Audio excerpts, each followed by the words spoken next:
오늘은 인목에 대해서 함께 공부해 볼게요. 인이라는 글자는 연에서 의미를 따오는데 이건 물이 흘러가며 퍼지는 모습이에요. 마치 지혜가 지식으로 전해지고 문화가 생겨나는 출발점 같은 거죠. 인은 뭔가를 끌어당기고 움직이고 만물을 출발하게 하는 기운이에요. 이 인목은 초봄인 정월 2월에 해당하는 기운이에요. 땅 속에서 이제 막 싹을 틔우는 시기죠. 그래서 이때의 나무는 여린 나무라고도 해요. 아직은 춥지만 그 땅을 뚫고 올라오려는 생명력이 강하게 작용하는 때라 인목은 굉장히 역동적인 기운을 품고 있어요. 그래서 인목은 양목, 강목, 조목, 사목 등 다양한 모습으로 표현돼요. 뭐랄까 폭발적인 에너지를 지닌 시작점이면서도 불씨 같은 존재죠. 이런 인목은 치지상 호랑이를 뜻하잖아요. 그래서 수려하고 위험 있고 당당한 이미지가 있어요. 특히 인목은 금기를 깨고 나오는 존재인데 이 말은 즉 어떤 고정된 구조나 제약을 깨고 새로운 세상으로 나아가려는 성질이 있다는 뜻이에요. 그래서 발표, 기획, 창안, 무대, 그림, 연출 이런 예술이나 창조적인 분야의 인목 기운이 강하게 작용하죠. 성격적으로 보면 인목은 사람을 잘 믿지 못하면서도 일단 뭔가 목표가 생기면 아주 빠르게 움직이는 경향이 있어요. 그래서 서두르다 망하는 경우도 꽤 많다고 해요. 그래서 인일주나 인월 같은 사람은 너무 급하게 나가지 않도록 화의 기운을 잘 조절해 줄 필요가 있어요. 인목은 또 명예, 권위, 승리에 대한 열망을 품고 있어요. 인월은 계절상으로 보면 추위와 따뜻함이 함께 있는 시기예요. 그러다 보니 순간적인 충동성과 인내심이 같이 들어있어요. 그래서 새로운 세계를 향해 나아가고자 하는 열망이 이 인목 안에 들어있다는 거예요. 또 인목은 지혜를 갖고 태어난 존재예요. 이 지혜는 복지나 인간에 대한 사랑으로 이어지기 때문에 대중을 위한 직업군이나 자유직종에서 인목의 기운이 잘 나타나요. 우리가 입춘 전날을 절분이라고 부르는데 이 절분 때 귀신을 쫓는 풍습도 있고요. 입춘첩을 문이나 기둥에 붙이는 풍습도 있어요. 이런 것들이 모두 새봄 새로운 시작과 관련된 문화인데요. 인목은 그런 문화나 글, 그림, 예술, 복시 활동과도 연결돼요. 특히 갑인목은 남을 도우면서도 티내지 않고 은덕을 쌓는 성향으로 나타납니다. 나무는 기본적으로 뿌리를 내려야 자랄 수 있죠. 인목은 갑목이 뿌리를 내릴 수 있는 현실의 자리예요. 토는 바탕이 되고 그 바탕 위에서 갑목이 기획을 하고 실현해 나가는 구조죠. 그래서 인목은 갑목이 구상을 현실로 나아가게 하는 실현의 공간이에요.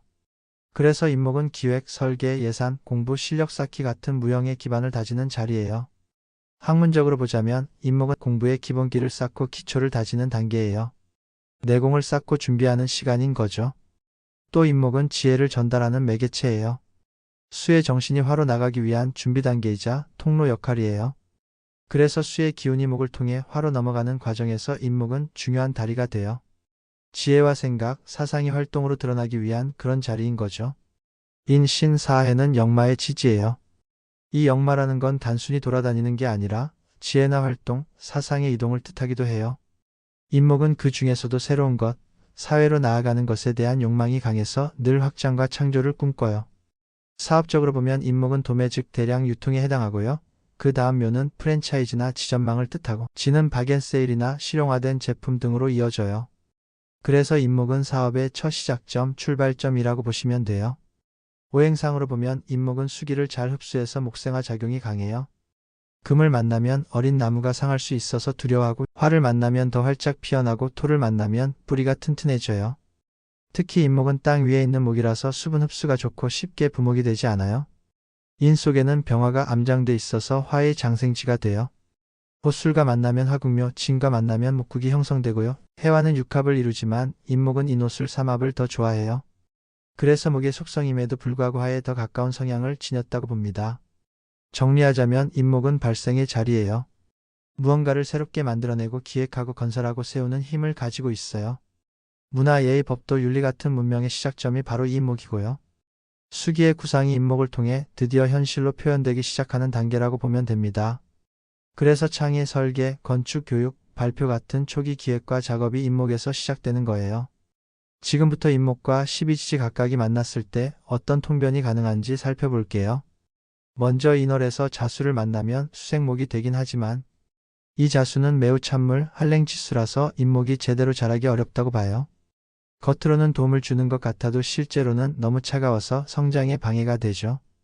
이럴 땐 꼭 병화 같은 따뜻한 기운이 천간에 떠올라줘야 인목이 살 수 있어요.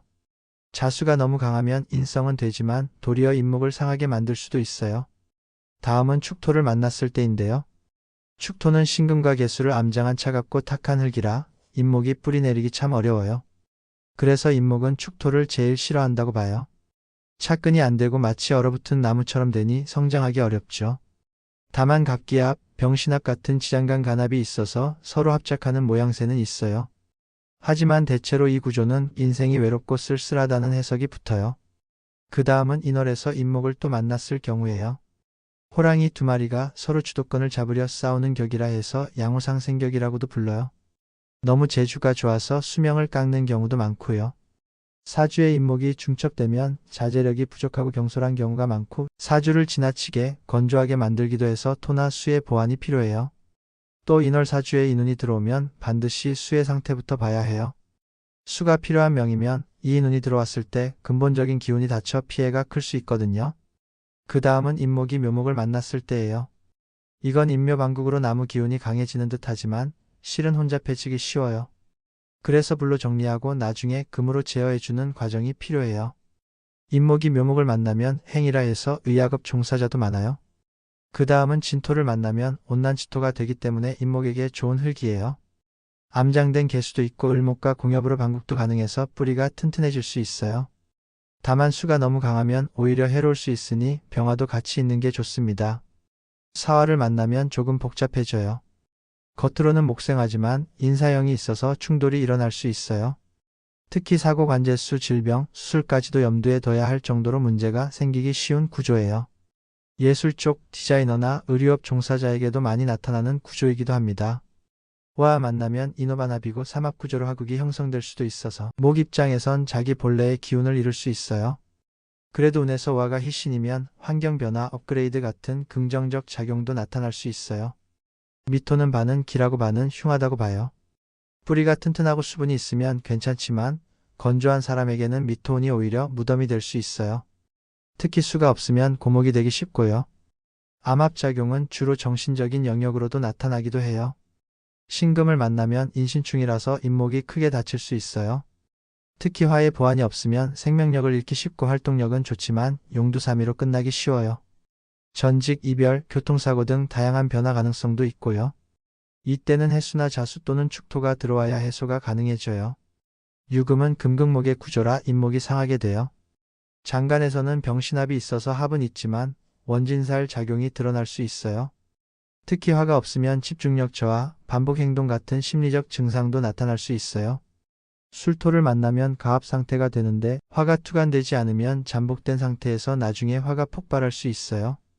그래서 명확하게 목적을 이루기 어렵고 불안정한 흐름이 생겨요. 마지막으로 햇수를 만나면 장생지라서 좋아 보이지만 실제로는 수기가 너무 강해서 오히려 목생화로 넘어가질 못하는 경우가 있어요.